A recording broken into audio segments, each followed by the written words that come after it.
Bismillah, walhamdulillah, wassalatu wassalamu ala rasulillah, wa ala alihi wa sahbihi wa man wala. إكرامي يا إلهي فاعف عني واهدني ولا تتركني يا إلهي أنت ربي Rinia kosovare, vajzat Kosovës, vajzat tona, motrat tona jenë të zhytura, edhe rinia jonë jenë të zhytura në mëkate të mëdhaja, jenë të zhytura në gjunahe të mëdhaja, në vepra të mëdhaja që janë të ndaluara. Prandaj, çka të bëjmë na në ligjërata tona, në derset tona, në shkrimet tona? Duhet së pari që këtë popull ta shpëtojmë dhe ta kthejmë te Allahu xhalla xhelaluhu. Tua përmirësojmë atyre konceptin e Allahu që e kanë në kokë të gabuar. Të flasim më tepër dhe tua shishmojmë në zemrat e tyre dashurinë e Allahut dhe dashurinë e Muhamedit alayhi salatu wassalam. Dhe mos u frigoni nga muslimanët e Kosovës kur hoxha ju thot diçka, mos e bëni, mos shkoni atje, mos veproni kështu, kemi pa respekt total. Ke për të parë respekt të plot dhe dëgjueshmëri të plot. Pse? Fjala Allah, Allahu po thot, e unë dua Allahun më shumë se çdo kënd. Pejgamberi alayhi salatu wasalam po flet kështu. E unë dua pejgamberin alayhi salatu wasalam më shumë se shpirtin tim. Prandaj duhet respektohet fjala dhe suneti i Muhamedit alayhi salatu wasalam. Por kur rinia e Kosovës, rinia jon, xhamati ynë është nuk ka dituri të plot, nuk ka njohuri të plot rreth Allahu xhaleshanu dhe rreth Muhamedit alayhi salatu wasalam, atëherë dhe na shohim mos respekt dhe shohim rebelim në xhamatin ton, në rinin ton, rebelohen ndaj fesë islame, largohen nga dini islam, i shpallën luftë haptazi imamit apo xhamatit të xhamisë, bëjnë vepra të ndaluara haptazi sepse janë popull jo i përgatitur. Prandaj po referohem përsëri, duke pas parasysh lehtësimin e fesë islame, që është fe e lehtë dhe që është fe praktike, tolerante, që nuk ka kompleksitet, nuk ka problem për ta kuptuar këtë fe, nuk ka vështirësi për ta praktikuar këtë fe. Këta janë këta karakteristikat e përgjithshme të islamit që sot na duhet ti promovojmë dhe të flasim popullit ton me qëllim që t'u shishmojmë në zemrat e tyre dashurinë e kësaj feje dhe dashurinë e Kur'anit dhe dashurinë e Muhamedit alayhi salatu wasalam. Dini islam nuk e ka ngarkuar njeriu sa s'mundet dhe nuk ka kërkuar nga njeriu, nga robi apo nga muslimani disa obligime që janë jashtë forcës së tij apo mundësive të tija personale. Prandaj dini islam është din i lehtë dhe dua të reprezentojmë popullit dhe perëndimit dhe masës që urdhëroni dhe hyni në këtë fe. Sa dini islam me ardhin e Muhamedit alayhi salatu wassalam janë ndryshuar shumë çështje në shariatin islam dhe ka ardhur shariati islam me shumë lehtësime për popullin ton dhe për rinin ton, sepse është fe mrekulli. El-Islamu mu'jiza, mu'jizatun li kulli asrin wa li kulli zaman wa li kulli makan.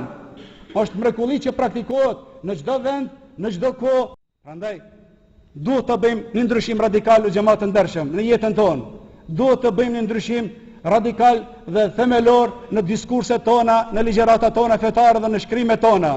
Duhet që imamët tanë, hoxhallarët tanë ta kenë parasysh këtë çështje të islamit dhe t'i kthehen islamit përsëri me një studim të ri dhe ta përtrim thirrjen islame. Xhamati si xhamat, askëm në asnjë xhami se kum pa me laps në dorë edhe me një cop letër që t'i marrë shënimet dhe pikat kryesore të ligjëratës së xumas. Prandaj bëj apeloj edhe te ju, edhe te hoxhallarët, që ta ngresim në nivelin ton intelektual. Në Malezi, kur kemi qenë për plot 8 vite, pleqt, besoni vallah, po përbetohem në Allah në këtë ditë madhështore, pleqt, jo rinia, pleqt, marrin shënime në për ligjërata të xhumave. Çka flet imami, e bëjnë konceptin kryesor, pikat kryesore. Pleqt, çka janë të moshuar, ndërsa rinia të gjithë. E në vendin ton, na jemi të aftë, në pranoj që kemi memorje të zhvilluar, kemi koka të zhvilluar të afta, mirë po kemi edhe koka që nuk majnë men tër ligjëratën. Prandaj lapsi është ai i cili e lidh ligjëratën dhe pikat kryesore i shënon. Prandaj sot e pas me njëherë bën traditë dhe shprehi që një laps dhe një cop letër, një blok shënoni ligjëratat. Nëse diçka nuk e keni të qartë, referojuni imamit. Prandaj edhe ju duhet me bashkëpunu me imamin, po edhe imami duhet me bashkëpunu me juve. Kësaj na vëllezër të ndershëm, mundem me thonë Evropës, jo me luftu fejen. me studentat e Universitetit të Prishtinës, që ishin me shkenca politike, ekonomike, kompjuterike dhe medicinale. Para 2 dite, ligjërat të hapur pata dhe apelova të ta që fejen jo më largua nga jeta jonë. Së bashku feja edhe jeta jonë, aktuale. Na u bëjmë thirrje qarqeve politike dhe subjekteve politike që ju lutem mos na luftoni dhe mos na anashkaloni. Shteti i Kosovës është shteti i dashur për ne. Edhe neve na dhimbet Kosova, edhe na luftojmë për Kosovën, edhe na folin për Kosovën, edhe na i kontribuojmë Kosovës me ligjëratat tona nga Kur'ani dhe nga hadithi i Muhamedit alayhi salatu wassalam.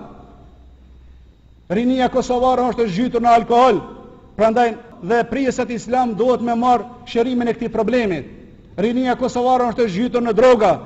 Hoxhallarë dhe prijesit islam me ajete kuranore dhe me sunetit Muhamedit alayhi salam duhet me shëruar këtë problem.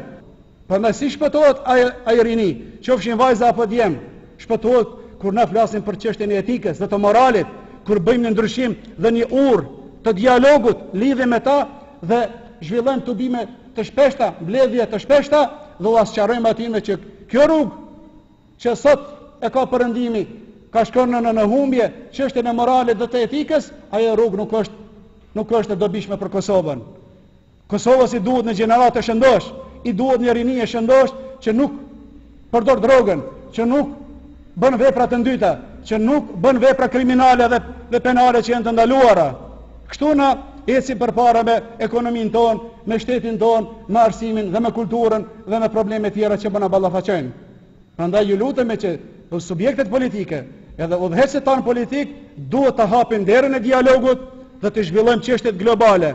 Ata le ta vazhdojnë për politikë me ato mënyrat e tyre, na fetar ti kontribuojnë Kosovës në mënyrat tona çish na ka mësuar Allahu xhaleshano në Kur'an, jo ekstremizëm, jo fanatizëm, jo fleksibilitet për një dialog, për një mirëkuptim.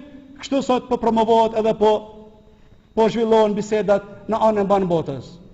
I lutem me Allahu xhaleshano që të na mundsoj me kuptuar dinin islam ashtu si kërkon ai, ashtu si kërkon Muhamedi alayhi salatu wasalam. I lutem me Allahu xhaleshano nga ky vend mubarek që rinin ton ta udhëzoj, që rinin ton ta shpëtojnë nga çdo sëmundje dhe nga çdo dukuri e keqe.